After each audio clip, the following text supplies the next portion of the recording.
Hi YouTube, 19th of March, and this is going to be another autism vlog.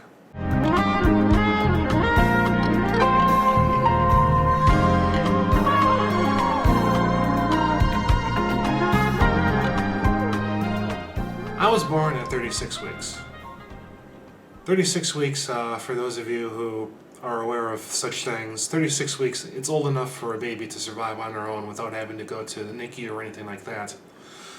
But I've always wondered if, my early birth or if something else that had happened in pregnancy when I was in my mom's womb caused me the issues that I've dealt with over the years, because it seems there seems to be a lot of, shall we say, connections made between kids who are on the autism spectrum and moms who've either had difficult births or difficult pregnancies or early births.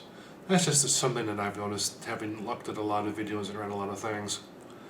Or it could be that I just got a bad set of genes. I honestly don't know. But when I look at my family tree, there's really no, history of mental or physical problems. Everybody in my family, both my mom's side and my dad's side, well, with the exception of my grandpa, they all lived to ripe old ages, and my grandpa just died of a heart attack. He just kind of fell over and died one day because he had one of those widowmaker heart attacks. But other than that, I'm not aware of any health issues that are pervasive to the family that I come from. Which kind of brings me to the thing that I'm going to talk about today, which is all the other things that come with autism. In my case, my variant of autism, which was once known as Asperger's, that's now just kind of mixed up into, everything just kind of got shoved together into, under one tree now. So I have my iPhone to help me out here today. Conditions comorbid to the autism spectrum. So I'll just kind of go through this list and I will talk about each one in line as they come down. So the first one that they talk about is anxiety. I had lots of anxiety as a kid. Oh boy, yeah. Of course, a lot of this comes down to the whole, people who are on the spectrum, they have their need for routine. And, definitely for me, getting outside the routine definitely caused me a lot of stress.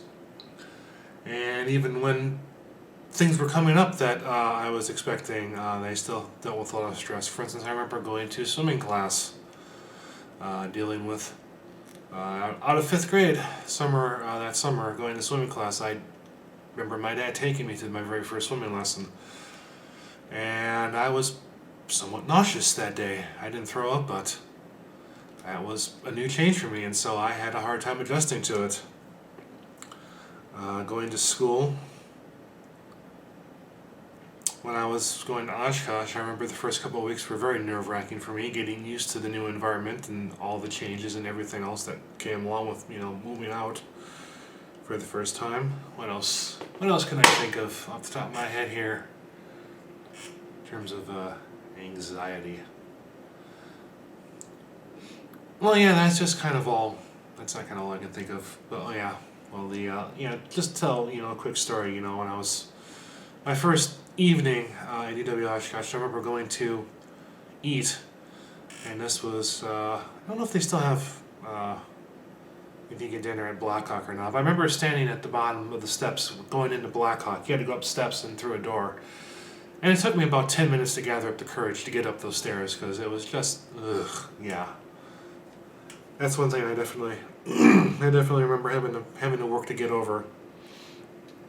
Second one that they list here on the Wikipedia page, ADHD. I was a dead ringer for ADHD.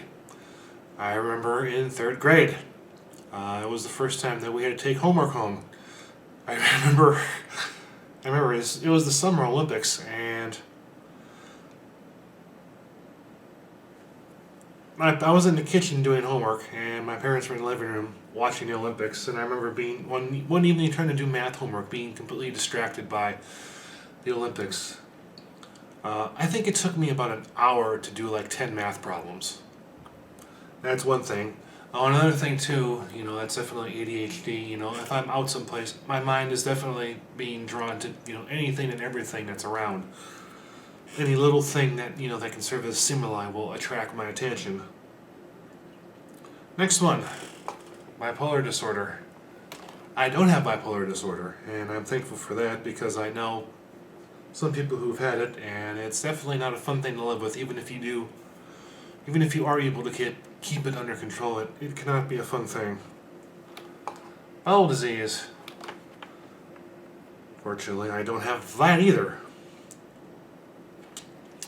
Developmental coordination disorder. Now that was something that I definitely had as a kid growing up, and I still kind of have that to this day too. I had mentioned this in my previous video when it came to gym class, especially when I was in grade school. I just couldn't do it. Yeah, it just wasn't me, because things like I'm trying to think here. Basketball. I remember basketball when we were in third grade gym class. The whole art of dribbling and going for a layup was something that we were all being taught. And I remember everybody else, after a while they were kind of able to, get the hang of, doing a layup, bounce the ball in the basket. But the whole thing of dribbling, I had a hard enough time dribbling as it was. I would always double dribble and, I'd kick the ball off my foot, or I'd send it down awkward and it would bounce off to the side. And I could never, ever get the hang of getting the ball off the ground and looking and getting that layup. I just couldn't do it. Just could not do that. And so, that was basketball. Football. Football was fun. Couldn't do that either. I remember when it came to passing, the whole art of throwing the ball, making a spiral, couldn't do that. What I did was I threw the ball like a shot, like you were throwing a shot put. I'd just go. That's how I would throw the football. The whole going back and doing that. I can do it now, but I couldn't do that when I was younger. Kicking the football. I could kick the football, but it tended to be quite variable where the ball would go. It was never where I wanted it to go. I even had instances where I'd kick the ball backwards over my head, or I'd kick it off the side of my foot. I remember one time trying to punt the ball. I kicked it and it went off my foot and it hit my gym teacher in the face, and it almost broke her nose. So yeah, that was I remember that now too. I remember her getting out of the way too, and she couldn't, and it just went poof right in her face. And catching the football. I mean, if the ball was coming at me, fairly slowly, I could do it. But once the ball got beyond a certain speed, there was just no way that I could ever track the ball with any reasonable accuracy, and I'd always just kind of, do this or just run, because I knew that if I didn't, I was going to get smacked in the face, and I didn't want to have that happen. So that was football. Baseball. I was a holy terror at bat, because I'd always let the bat go if I took a swing. And again, it was the same thing, with throwing the ball. Couldn't throw the ball. Definitely couldn't catch a baseball. It was just too small for me to, figure out where it was going to go. And it was too fast for me to figure out where it was going to go. And then just, other sports in general. Just clumsy oaf. And so I spent most of recess, just kind of hanging out on the sidelines, doing not much. Because, and even then, even if I wanted to do something, the kids that I went to school with, they generally wouldn't let me partake anyways, because they knew what a klutz I was. And so either they didn't want to deal with me, or they were just looking out for my own welfare. It was hard to say. So we'll move on down the list. Epilepsy. I don't have epilepsy now, but when I was a little kid, there was a lot of evidence. Was never able to prove conclusively, but there was a lot of evidence to suggest that I had absence seizures as a kid. I had a lot of moments where, it was like, boom, I'd have a lapse of time, and the next thing I know, somebody would be looking at me, be like, hello, you there? I had a lot of those moments, and I don't remember, anything in between, the finger snap moments where time would jump. But that was just, one thing that I remember where I, think that I did have absence seizures, but I don't have that now. But I think I had them up to I was my late teens. Fragile X. I've never had a genetic karyotype done, so I can't say if I have Fragile X or not. But I don't have any kind of anything like that, so, or any of the symptoms that come with it, so I don't think I do have that.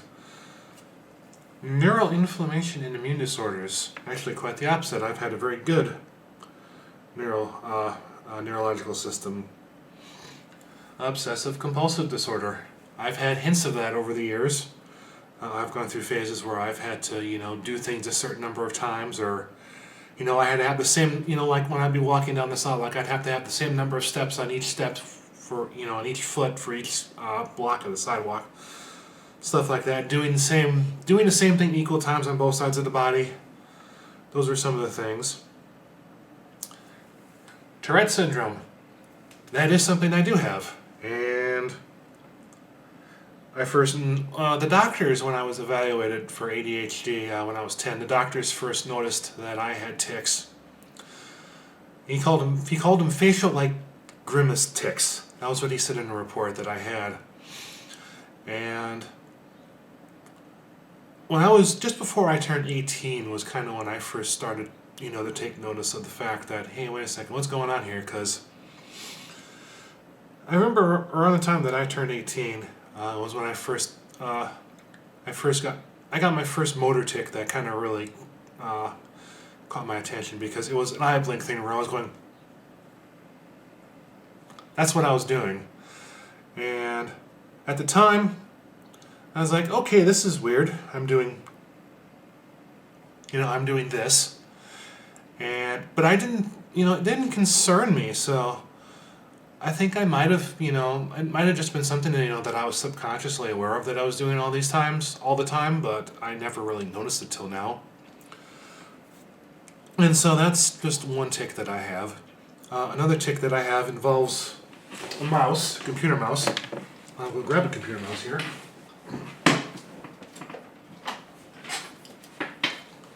I have a tic with my fingers, or if I'm scrolling the button, I have to, I just have to push down on the button as hard as I can. Same thing, with the wheels and all that stuff, where I'll squeeze it really hard. I gotta do that. It's especially annoying if I have a full bladder, because then I'll make motions with my pelvis like I'm trying to empty, and I actually have gone to the bathroom in my pants doing that too a couple times, believe it or not. That's one tic that I'm not too impressed with. I also have a tic where I have to bite my upper lip a lot. I'll do that. And then, you may have even heard it on some of my videos, but I do have a motor tic where I'll be like, I'll do that. And I've had a couple other motor tics too over the years, but that's just what I've got going now. Sensory problems. Oh yeah, I had a lot of sensory problems. Still do to a certain extent. If I walk into a particularly, stimulated environment today, like let's say I go into the grocery store, if it's a place that I've never been in before, I'll instantly space out. It's just how my brain protects itself from overstimulation. That was just kind of something that's happened over the years, where if my brain gets overstimulated, it just shuts down. And unlike what I was talking about with the absence seizures, where I'll have this, snap of the finger where time will just jump. With the sensory issues, where when I'm going through a shutdown, I'm still aware of vision and sound. My mind is just not processing it, so I don't have that jump in time. But, as a kid growing up, very little kid, I remember things, the ears, especially the ears, they were very sensitive to sounds, and I do a lot of this because sounds would be, they were never painful, but, I just didn't like them. Well, with the exception of the train whistles. My dad was kind of a train nut, and I remember when I was like 3.5, he once took me out to the train tracks, and because he wanted me to experience, the train coming through. There was a train coming down, and I remember the train, blowing the horn as he was coming up on the intersection, and the sound of the horn, I was doing this, and even with my ears covered, the horn, it's just, it still felt like somebody had stuck a knife in my brain, was just going. That's just how awful that sensory input was for me. So that was just hearing. Vision inputs. Anything, bright lights, super saturated colors, I'm instantly attracted to. It's self-stimulation, very common, with the autism spectrum. Touch and feel. Clothes had to feel the right way. I couldn't. Well, that's something else. That's actually going back to motor coordination. I couldn't tie my shoes till I was in 3rd grade, or actually 4th grade. It was when I finally was able to tie my shoes on my own. We're getting back to the sensory thing. Shirts. This shirt has a tag in it, but when I was a lot younger, all the shirt tags came out of my shirts. And if they didn't come out via the scissors, if they started to bug me to the point where I couldn't focus on anything, because that's what, the tactile stuff does for me, when it bugs me, that's just all that I can focus on, is just that tactile sense. So what I did was I just take the tags of the shirt and just, I just rip it out. And then, invariably I'd rip the threading along the collar, and so I'd have a hole in the back of my shirt too. So that happened a lot. And then with socks, the same thing. How they got that little bump that kind of goes, on your big toe and your little toe. The one on the little toe always bugged me, so I'd always have to cut that off with the scissors too, and I'd have a hole in my sock. Tuberous sclerosis. Don't have that. Sleep disorders. Let's talk about sleep. Mom always said that I was a sound sleeper when I was growing up. But I remember when I was around 6th grade, my sleep cycle suddenly went to crap. And I went from being, a regular, 8-hour sleeper, and I suddenly just dropped down to 3 or 4 hours a night. And I remember many nights, especially, early on in 6th grade when this first, it just suddenly happened. I'd be up at 3 or 4 in the morning, and I just lay there for 4 hours listening to the radio till it was time to get up. And ever since then, my sleep has been kind of, it kind of does what it wants to do. But I'm definitely not an 8-hour night sleeper. I don't have that. Oh, and I also sleptwalked as a kid too. I know I did that. I remember on a couple of occasions actually waking up from it because I was in a completely different, part of the house, and I was like, how did I get here? I was like, oh, I must have sleptwalked. And I'd go back to bed. And again, like with the absence seizures, there was evidence to suggest, but no proof, that I also had night terrors as a kid too. There was one particular incident. Because see, what happened was that I slept on one end of the house and my parents were on the other end of the house, so there was quite a distance between us, and so. Oh, we also had doors shut too, so if I was up screaming or anything like that, my parents wouldn't have heard it. So, but there was one particular night when I was 11, where I had my dad. It was the weekend, and my dad was up, and I was up late night, and I was sleeping, and he just heard this huge crash come from my room, and so he came in to see what was going on, and he found me there kind of, in a glassy-eyed state, and I had taken a lamp and I had thrown it up against the wall. And he just, and he said that I was kind of distressed. And he had to, get me back into bed and, give me some comfort, and I was able to go back to sleep, but fortunately, given the relationship they had with my parents, my dad was at least able to recognize, that was something, that was outside of my control. And like some of the other things which you thought that I was doing that was intentional on my part. So other mental disorders, phobias, depression, pathological. I did go through one bout of clinical depression when I was 22, but I got over that, and I haven't had it since. And then the other thing that I want to talk about that I've had that I kind of don't now anymore is synesthesia. I think that's how you pronounce it, which is where your senses get all whacked up and you see colors and whatnot and so on and so forth. Well, in my case, what I had was I had sounds kind of transplant themselves as colors. And so I remember, getting back to, noxious auditory stimuli. Things like buzzers, like the washing machine, the fire alarm at school, all of those were various shades of green to me. Things like horns and the train whistle that I talked about, those were yellows. I mean, those are just some of the things, that I remember. I definitely remember, I had colors with sound. I associated colors with sounds. And that was kind of how I, sorted things, auditorially was, as a kid, I'd have the color reference to them, so. But as I got older, that really didn't, that really kind of, went to the wayside, and apparently, that can be somewhat common, so. Those are just, I'm rambling way too much here, so I'm just going to stop and say, this is my video for this week, or one of hopefully 2 videos I'll be doing this weekend, and if I think of something else to write about or talk about, I'll do it again next weekend, so thanks for watching.